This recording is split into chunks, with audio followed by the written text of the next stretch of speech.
ನನಗೆ 4th ಮಂತಲ್ಲಿ ಯಾವ ಥರ ಎಕ್ಸ್ಪೀರಿಯೆನ್ಸ್ ಆಯಿತು ಅಂದರೆ ಸ್ಟಾರ್ಟಿಂಗಲ್ಲಿ ಒಂಥರ ತುಂಬಾ ಖುಷಿ ಆಗ್ತಾಯಿತ್ತು. ಯಾಕಂದರೆ ಫಸ್ಟ್ ಟ್ರೈಮಿಸ್ಟರ್ ನಾನು ಸಕ್ಸಸ್ಫುಲ್ಲಾಗಿ ಕಂಪ್ಲೀಟ್ ಮಾಡಿದ್ದೀನಿ ಅಂತ.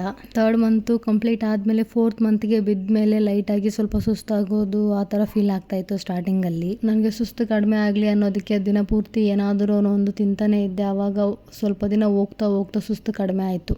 ನನಗೆ ಕ್ಲಾಸ್ ಇದ್ದಿದ್ದರಿಂದ ದಿನ ಪೂರ್ತಿ ಕೂತ್ಕೊಂಡೇ ಕ್ಲಾಸ್ ಕೇಳಬೇಕಾಗ್ತಾ ಇತ್ತು. ಸೊ ನನಗೆ ಸ್ವಲ್ಪ ಸುಸ್ತು ಜಾಸ್ತಿನೇ ಆಗ್ತಾಯಿತ್ತು ಸ್ಟಾರ್ಟಿಂಗಲ್ಲಿ. ಆವಾಗ ನಾನು ಈ ಡ್ರೈ ಫ್ರೂಟ್ಸ್ ಮಿಲ್ಕ್ ಶೇಕ್ನ ಕುಡಿಯೋಕ್ಕೆ ಸ್ಟಾರ್ಟ್ ಮಾಡಿದೆ. ನನಗೆ ಸುಸ್ತು ಕಡಿಮೆ ಆಗಲಿ ಅಂತ ನಾನು ಈ ಡ್ರೈ ಫ್ರೂಟ್ಸ್ ಮಿಲ್ಕ್ ಶೇಕ್ನ ಮಾಡಿಕೊಂಡು ಡೇ ಟೈಮಲ್ಲಿ ಕುಡಿತಾ ಇದ್ದೆ. ಒಂದು 2 ವೀಕ್ಸ್ ಕಂಟಿನ್ಯೂಸ್ ಆಗಿ ಕುಡಿದೆ. ಅದಾದಮೇಲೆ ಕಂಪ್ಲೀಟಾಗಿ ಸುಸ್ತು ಅನ್ನೋದು ನಿಂತೋಯ್ತು. ಮತ್ತು NT ಸ್ಕ್ಯಾನ್ಗೆ ಅಂತ ಹೋಗಿದ್ದೆ. ಆವಾಗ ನಾನು ಹಾಸ್ಪಿಟ್ಲಲ್ಲಿ ಕೇಳಿದೆ ಡಾಕ್ಟ್ರನ್ನ, ಈ ಥರ ನಾನು ಇಷ್ಟೊತ್ತು ಕ್ಲಾಸ್ ಕೂತ್ಕೊಂಡೆ ಅಟೆಂಡ್ ಮಾಡಬೇಕು ಅಂತ. ಅದಕ್ಕೆ ಅವರು ಅಟ್ಲೀಸ್ಟ್ ನೀವು 4 to 5 hours ಆದರೂ ರೆಸ್ಟ್ ಮಾಡಬೇಕು, ನಿದ್ದೆ ಮಾಡಬೇಕು ಡೇ ಟೈಮಲ್ಲಿ ಅಂತ ಹೇಳಿದರು ಡಾಕ್ಟ್ರು. ಅದಾದಮೇಲೆ 1 ವೀಕ್ ಸದ್ಯಕ್ಕೆ ಸ್ಟಾಪ್ ಮಾಡೋಣ ಅಂತ ಕ್ಲಾಸಸ್ ಎಲ್ಲ ಸ್ಟಾಪ್ ಮಾಡಿ ಆರಾಮಾಗಿ ಸ್ವಲ್ಪ ದಿನ ರೆಸ್ಟ್ ಮಾಡಿದೆ. ಒಂದು ವಾರ ಮನೇಲಿ ಕೂತ್ಕೊಂಡು ಏನು ಮಾಡೋದು, ಸ್ವಲ್ಪ ದಿನ ಊರಿಗೆ ಹೋಗಿ ಬರೋಣ ಅಂತ ನಾನು ನಮ್ಮಮ್ಮ ಮನೆಗೆ ಬಂದಿದ್ದೆ 4th ಮಂತಲ್ಲಿ. 4th ಮಂತ್ವರೆಗೂ ನಾನು ಅವ್ರ ಮನೆಗೆ ಬಂದೇ ಇರಲಿಲ್ಲ. ಅಷ್ಟೊಂದು ದೂರ ಟ್ರಾವೆಲ್ ಮಾಡಬೇಡಿ ಅಂತ ಡಾಕ್ಟ್ರು ಮುಂಚೆನೇ ಇನ್ಫಾರ್ಮ್ ಮಾಡಿದ್ರು.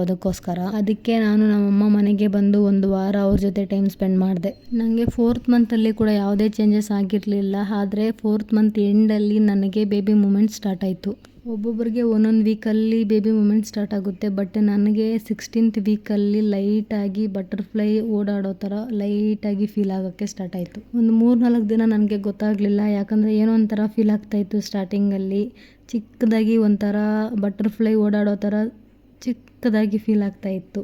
ಮತ್ತು 5th ಮಂತ್ ಸ್ಟಾರ್ಟಿಂಗಿಂದನೇ ಬೇಬಿ ಮೂಮೆಂಟ್ಸ್ ನನಗೆ ಕ್ಲೀನಾಗಿ ಗೊತ್ತಾಗ್ತಾ ಇತ್ತು. ಮತ್ತು ನನಗೆ ರಿಯಲ್ ಆಗಿ ಬೇಬಿ ಮೂಮೆಂಟ್ಸ್ ಕ್ಲೀನಾಗಿ ಗೊತ್ತಾಗಿದ್ದು 5th ಮಂತಲ್ಲೇ. ಸ್ಟಾರ್ಟಿಂಗಲ್ಲಿ 3 to 5 ಟೈಮ್ಸ್ ಬಟರ್ಫ್ಲೈ ಫೀಲಿಂಗ್ ಇತ್ತು.